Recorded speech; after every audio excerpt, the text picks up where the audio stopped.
I was standing in a 7-Eleven in Shibuya at 11:00 p.m., and for the first time in 20 years, the bento shelves were completely bare. Usually these places are a miracle of logistics, restocked with surgical precision 4 times a day. But the clerk, an older man who looked like he'd been there since the bubble era, just shrugged. "The trucks don't come at night anymore," he said, almost with a sense of relief. "There is no one left to drive them." It felt like a glitch in the Matrix, but it's actually the new reality of Japan's 2024 problem finally hitting a breaking point in 2026. For decades, the world has mocked Japan for its lost decades and its stubborn refusal to solve labor shortages with mass immigration. We looked at their fax machines and their aging population and saw a civilization in a tailspin. But standing in that quiet, immaculate, yet empty store, I realized we might have been reading the data entirely wrong. What we call a logistics crisis or an economic decline, the Japanese establishment seems to view as a necessary, even elegant, deceleration. While the West solves labor gaps by importing entire new populations, often at the cost of social cohesion, Japan is making a radical silent choice. They would rather wait a week for a package in a safe, familiar, and homogeneous neighborhood than have it delivered in 10 minutes in a society they no longer recognize. It's a bizarre, high-stakes experiment.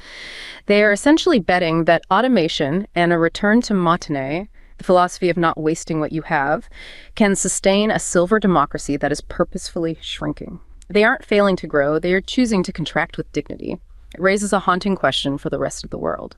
Is it better to be a vibrant, chaotic superpower on the brink of fracture, or a quiet, aging fortress that has decided that some things, like social trust and cultural identity, are simply more important than next-day delivery? That image of the empty bento shelf, it's incredibly potent. It's such a small thing, but it says everything. It really does, because you expect Japan to be this bastion of perfect efficiency, and then suddenly there's this quiet, polite gap in the system. And the clerk's reaction, that sense of relief, that's the key. It's not panic, it's acceptance. It's this profound pivot away from what the rest of the developed world considers, non-negotiable. Which is growth. Growth at all costs. And Japan, it seems, has started to calculate the costs and decided they're too high. What they're solving for isn't GDP. Yeah. It's something else. Something like social cohesion, or maybe just quiet predictability. That's exactly what I've been digging into. We have a pile of government white papers, sociological studies, on-the-ground reporting, and the story they tell is not the one we hear in Western media. It's not a story of failure. No, it's not. It's a story of a deliberate choice. It's a controlled demolition of the 20th century economic model. A controlled demolition. So for today's deep dive, I think we need to really break down this choice. The mission here is to understand the mechanics of this dignified contraction, to see if it's sustainable or if it's a beautiful, elegant path to ruin. Right. And to do that, we have to look past the surface level oddities, the fax machines and all that, and see the underlying logic. They are building a system. And I think we can break that system down into 3 core areas. First, the economics of it all, this idea of a silver democracy, what that actually means for fiscal policy, for the value of time, and this 2024 problem, which is at the heart of that empty shelf. The fiscal sustainability of degrowth. Then we have to tackle the sociological side, that outdated tech, that the fax machines, the cash, the hanko seals. I'm now convinced this is a deliberate strategy, a kind of anti-digital fragility. A defense mechanism. Exactly. And finally, the big bet. The way they're re-engineering their infrastructure, the strategic de-optimization, especially around Tokyo, and how they're trying to use automation to fill the gaps left by people. It's a fascinating puzzle. Re-engineering a whole society to run slower, without everything grinding to a halt. And the silver democracy and the real-world impact on people. Because macroeconomics can feel abstract, but this is hitting people in their daily lives. So I was reading this case study, and it really brought it home for me. It's about an elderly man, a pensioner named Sato-san, who lives in Saitama, just outside Tokyo. He's pretty typical of his generation, 78, former salaryman, lives in one of those big post-war public housing complexes. He's still active, goes to the local community center, plays gate ball with his friend. A very common picture. But his whole life has sort of changed rhythm. He has this one specific thing he loves, a regional tea, a sencha from Shizuoka. He's been ordering it for years. And under the old system, the one we all know, he'd go online, click a button, and boom. Next morning, the tea is on his doorstep. The Amazon Prime model. The very same. However, the local delivery networks, the trucking companies, they've all had to adjust their schedules because of the labor shortage. So now, when Sato-san orders his tea, it takes a full week to arrive. A week. In our world, that's a catastrophic system failure. You'd get a refund, a formal apology, probably a discount on your next order. But here's the thing that stopped me in my tracks. Sada-san's reaction, he wasn't angry. He told the researcher he actually kind of likes it. Likes it? Yeah. He said the anticipation, it turns the tea's arrival into an event. It's something to look forward to. And he said it reminded him of his youth back in the Showa era, before the bubble economy made everything disposable and instantaneous. That is a profound psychological shift. He's reframing a service degradation as a return to a more human pace of life. It feels like the entire system is being tuned to the frequency of its oldest citizens. Not maximizing efficiency for the young, but maximizing comfort and predictability for the old, the very definition of a silver democracy. But let's be clear, this isn't just a vibe shift. No. Sada-san's tea is late for a very specific structural reason, and that's this 2024 problem. Let's get into the hard mechanics of what that actually is. Right. It's a crucial piece of this whole puzzle. The name itself, 2024 problem, sounds like a Y2K bug or something, but it's actually shorthand for a major labor law reform that kicked in on April 1st, 2024. The bill regarding overtime work. That's the one. For decades, Japan's incredible logistics network, that miracle of just-in-time delivery that kept the 7-Eleven shelves full, it was running on fumes. The fumes of overworked drivers. Completely. Drivers were working just insane hours. We're talking 16, 18-hour shifts, sleeping in their cabs, skipping meals. It was a brutal, unsustainable system, but it was the only thing keeping next-day delivery possible on a national scale. So the government finally stepped in for what sound like very good reasons. For excellent humanitarian reasons, yes. They imposed a hard, legally binding cap on the amount of overtime a truck driver could work. The cap is 960 hours per year. Which, I mean, still sounds like a ton of overtime to me, but I'm guessing it was a huge reduction from the norm. It was a seismic reduction, and the effect was instantaneous. The Japan Trucking Association put out a report, and their data showed that this single piece of legislation effectively vaporized about 14% of the country's total transport capacity. 13%, just gone. Their projections, which have been pretty accurate so far, forecast a 34% shortfall by 2030. A third of the country's ability to move goods just evaporates. Yes. So when that clerk in Shibuya says the trucks don't come at night anymore, he's not being poetic. He's describing a new hard reality.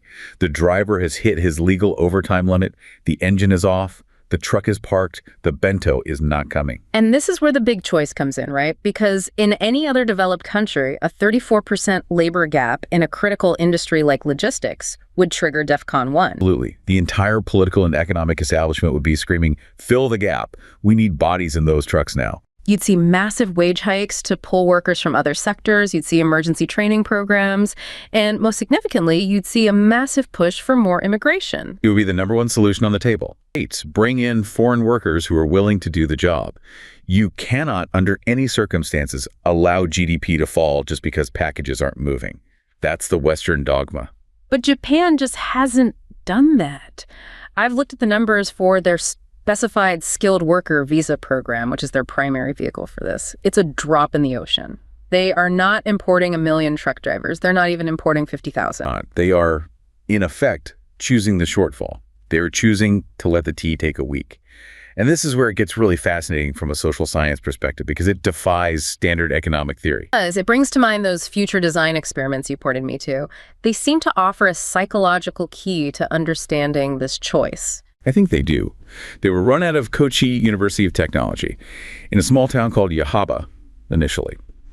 And the researchers had a very simple problem they wanted to solve. How do you get people today to pay for things that will benefit people tomorrow? The classic intergenerational problem. Why should I pay higher taxes for infrastructure I might not even be alive to use? So they got a group of residents together to vote on actual municipal policies, things like the town's water and sewage system. They split them into 2 groups. Group A was the control group. They were just told to vote as themselves in the present day. And I'm guessing Group A voted to keep their taxes low and hoped the pipes didn't burst. They behave like perfect homo economicus. Low taxes, deferred maintenance costs. Let the future generation deal with the fallout. This is the critique you often hear about aging democracies, that they vote for their own immediate comfort at the expense of the future. But then there was Group B. Group B. This is where it gets weird and brilliant. Yeah. The researchers asked them to imagine they were residents of Yahaba in the year 2060. And to help them get into character, they gave them these special ceremonial robes to wear. Robes? Yeah, these distinct garments. The idea was to create a ritual, a psychological break that would help them shed their current identity and truly role-play as people from the future. And did it work? It worked spectacularly. The group wearing the future robes voted completely differently. They chose to raise their own water fees by 20% right now to pay for a complete overhaul of the system. They were willing to accept immediate personal financial pain to ensure the town's stability for a future they wouldn't even be part of. Incredible. They literally put on the mantle of responsibility for the future. They did. Now let's map that back to the logistics crisis. What we're seeing in Japan is a strange, real-world version of that experiment.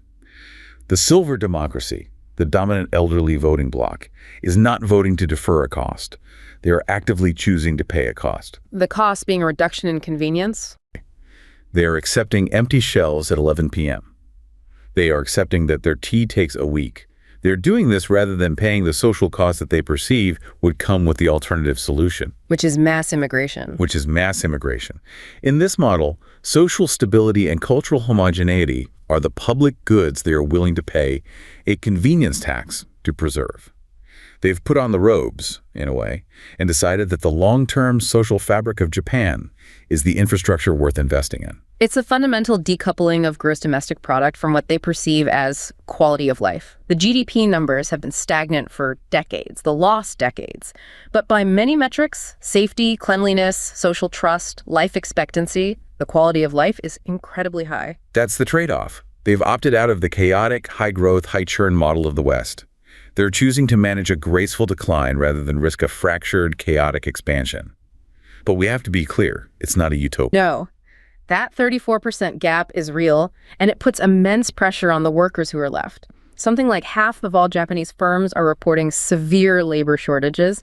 The system is under incredible strain. Which brings us directly to your second point. If you have fewer people and you refuse to import more, the entire system has to run on something else. Trust. Exactly. Deep, ingrained, high-context trust.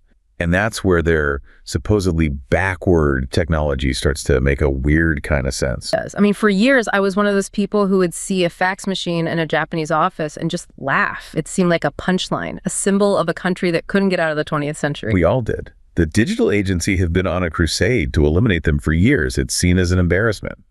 But then I started reading about the real-world function they serve. I came across this story about a young woman named Akiko who works in a small third-party logistics firm in Osaka. Let's call them something like Naniwa Logistics. Her world is the opposite of a sleek, modern tech company. The soundtrack to her day is the screech and hum of a fax machine from 1995. Her desk is piled high with paper. Meanwhile, her bigger competitors are all in on these hyper-complex, cloud-based, AI-driven supply chain management systems. The Silicon Valley dream. Right. But a few months ago, there was a major regional cloud outage. One of the big server providers went down, and it took a huge chunk of the digital logistics network in Western Japan with it. I remember reading about that. It was chaos for a few hours. Total chaos. For about 6 hours, the smart companies were flying blind. They couldn't track their trucks. They couldn't access warehouse inventories. Their algorithms were useless. Everything just stopped. Digital fragility in its purest form. When the single point of failure fails. Exactly. But Akiko, she had a physical chronological stack of faxed orders on her desk. She had paper manifests stamped with a physical red hanko seal. She could walk over to a filing cabinet and pull out the entire history of a client's orders. So while the digital world was frozen, her trucks kept moving. Because her system was based on atoms, not bits. This isn't backwardness. This is a deliberate, if perhaps unconscious, strategy of anti-digital fragility. The paper isn't just paper. It's a physical record of trust. That's a really important concept. We in the West are obsessed with removing friction to increase efficiency. We want one-click everything. But what we forget is that sometimes the friction is where the trust is built. The friction is the feature. Let's talk about the hanko itself, that personal seal. The government has been trying to replace it with digital signatures for years, but the hanko business is still profitable. Why? Why would anyone cling to a little piece of wood and a pad of red ink in 2026? It's about the weight of the action. It's not about the technology. It's about the sociology. Clicking a box that says, I agree, on a 50-page digital terms of service document feels weightless. We do it a dozen times a day without thinking. Right. It means nothing. But physically taking out your registered personal seal, the one that's tied to your legal identity, inking it, and pressing it onto a paper contract, that is a deliberate, formal act. It carries social and psychological weight. It signifies a real commitment. It creates a trustworthy image that a digital signature just can't replicate in that cultural context. So it's a high-context action for a high-context society. And this ties into a broader difference in how trust works. If you look at the World Values Survey data, Japan actually scores lower than countries like the US on what's called general trust, which is your trust in strangers. Which seems like a paradox, given how safe and orderly the society is. It does, but it's because they operate on a different principle, parochial loyalty. Trust within known networks is astronomically high. Akikoko's probably worked with the same clients and the same drivers for a decade.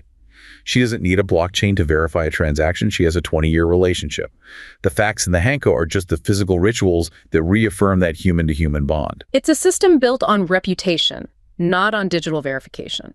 And that makes sense in a society with very low labor mobility. You don't just jump from job to job, so your reputation is everything. It's your most valuable asset. And these legacy systems, they act as a kind of high-context shielding. They slow things down, they force human interaction, they create a paper trail that can't be hacked or deleted from a server in another country. It's a civilizational firewall. That firewall extends beyond business, too.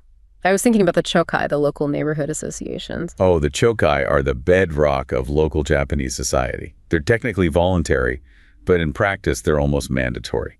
In some places, they organize 80 or 90% of the population. And they do everything. They manage the complex garbage sorting schedules. They conduct the census on behalf of the government. They organize local festivals. And crucially, they are the first responders in a crisis. When an earthquake hits, like the big one on the Noto Peninsula, it's not some government app that tells people where to go. It's the head of the chokai who has a physical list of every person on the block. They know that the elderly woman in the corner house has mobility issues and needs to be checked on first. That's the spirit of Otaga-sama, or mutual aid. It is a human-based resilience network. The app is useless if the cell towers are down and the power is out, but your neighbor is still there. So Japan's reluctance to fully digitize every aspect of life isn't a failure to modernize. It's a refusal to replace relationships with transactions. It's a refusal to replace community with mere connectivity. They're fundamentally different things. And for an aging society that prizes stability and predictability, a system that doesn't crash is infinitely more valuable than a system that's 10% more efficient, but could fail catastrophically. But here's the paradox that makes this whole thing so fascinating. They're clinging to the fax machine with one hand while building some of the most advanced robotics and automation on the planet with the other. They are not Luddites. And that brings us to the third piece of this strategy, this idea of strategic de-optimization and their massive bet on automation. More on chaos. It does, but it's really about right-sizing their infrastructure for a smaller population. Yeah. It's about being smart with scarcity. Let's look at it through the eyes of another person. I was reading about a delivery driver in Tokyo named Hiro. He works for one of the big carriers, maybe a Sagawa or a Yamato. If you looked at Hiro's job 10 years ago, it would have been the typical gig economy nightmare. A huge route, constant pressure to make more deliveries per hour, sprinting from door to door, a slave to the algorithm. The last mile problem that every logistics company is trying to solve. Right. But Hiro's job in 2026 looks very different. His company, as a matter of strategy, has drastically shrunk his route. He now covers a hyper-local hub, maybe just a few square blocks. He's not sprinting anymore. He has time to stop and chat with the local shopkeepers. He knows the residents by name. Which sounds lovely, but wildly unprofitable from a traditional business perspective. It would be, except for one critical fact. There's no one else to do the job. If they burn Hiro out and he quits, there isn't a long line of immigrant applicants waiting to take his place. He is an irreplaceable asset. So they have to optimize for the sustainability of the worker, not the efficiency of the delivery. But to make that sustainable model work financially, you have to completely re-engineer the city around it. And this is where the government's master plan, the dignified strategy, comes in. The Digital Garden City Nation Initiative. It's one of the most ambitious national projects I've ever seen. I went through the Cabinet Office's slide decks on it. The central problem they identify is what they call the Tokyo unipolar concentration. For 50 years, All the talent, all the money, all the youth has been sucked into Tokyo. The result is that Tokyo is overcrowded and the countryside is literally dying. Villages are disappearing from the map. Right. So Dignified is a massive state-funded effort to reverse that flow. They're trying to use technology to make rural Japan not just habitable, but attractive again. And they're putting serious money behind it. The infrastructure goals are insane. They're aiming for 99.9% optical fiber coverage for the entire country. 99% of the population covered by 5G by 2030. They're even laying a new Dignified superhighway of redundant submarine fiber optic cables around the entire Japanese archipelago. But that's just the digital backbone. It's how they're using it that helps a driver like Hiro take the MAS project's mobility as a service. Right, like what they're doing in Sakai Town. I was just about to bring that up. Sakai in Ibaraki Prefecture. It's a small rural town, and they introduced a fleet of autonomous buses. Not as some cool tech demo, but out of sheer desperation. They couldn't hire human bus drivers. The labor market for that job in rural areas has completely collapsed. So now little Navia self-driving bus putters along a fixed route, taking the town's elderly residents from their homes to the clinic, to the supermarket, and back. It's the town's lifeline, and it's driven by a robot. So this is the strategic part. The autonomous systems handle the predictable, fixed route, middle-mile transit. This frees up the scarce human workers, like Hiro, to do the complex, high-touch, last 100 meters. And for the really remote places where roads are bad, like in mountainous regions or delivering across a river to an isolated community, they're not sending trucks at all. They're using drones. They've already formalized the regulations. They have designated sky highways for logistics drones, so the system becomes multi-layered. Drones for the inaccessible spots, autonomous vehicles for the fixed routes, and humans for the dense final delivery phase. It all feeds into this new urban planning philosophy they're pushing called the Compact Plus network. Which is the polar opposite of the American suburban sprawl model. Instead of everyone living in sprawling suburbs and driving 30 minutes to get a carton of milk, the idea is to gently encourage people to move back into denser, walkable village and town hubs. And within those hubs, you can get most of your daily needs met on foot. The doctor, the post office, the grocery store are all concentrated. The Plus network part is the autonomous transit that connects these hubs to each other. It's a strategy of efficiency through density, not through speed. It's how you make Hiro's smaller, slower route economically viable. And this philosophy extends to everything, even farming. The Manganji chili peppers in Kyoto. Yes, it's such a perfect, specific example. You have these farmers who are in their 70s and 80s. They're masters of their craft, but they physically can't do the hard labor anymore. In another country, the farm would be sold to a corporation or they'd hire migrant workers. Here, instead, the local co-op invested in technology. The farmers now use assist suits, wearable exoskeletons to lift heavy things. They have automated solar-powered grass cutters that roam the fields. They have sensors that monitor soil moisture and automate the irrigation. So the deep craft knowledge of the human farmer is preserved, while the physical burden is offloaded to the machine. It's the shokunin, the craftsman's spirit, being embedded into the technology itself. This is the core of the Japanese view of automation. It's not about replacing a human to cut costs. It's about augmenting the human, or creating a perfect mechanical substitute to preserve quality when the human is no longer available. It's monozukuri, the spirit of making things, applied to civilizational survival. When you put all three pieces together, the picture that emerges is, well, you called it Fortress Japan in the opening. And I think that's exactly right. It's a society turning inward, using high technology to build a very comfortable, very stable, but also very closed system. And that system has costs. We have to be honest about that. Mm-hmm. This model of defensive modernization, as you could call it, is incredibly resistant to change and hostile to outsiders. If you're a young, ambitious entrepreneur in Japan, it must be maddening. The system is designed to preserve the status quo, not to be disrupted. And if you're a foreign company trying to enter the market, good luck. You're not just competing against local businesses. You're competing against the entire social structure. Mm-hmm. You're fighting the hanko, the jokai, the old boy networks, and a government that will happily subsidize an autonomous bus to protect the existing social order. You're fighting the silver democracy itself. The entire system is optimized for the comfort and safety of the elderly cohort.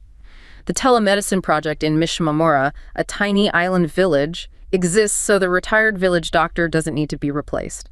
The autonomous buses exist so seniors can maintain their independence.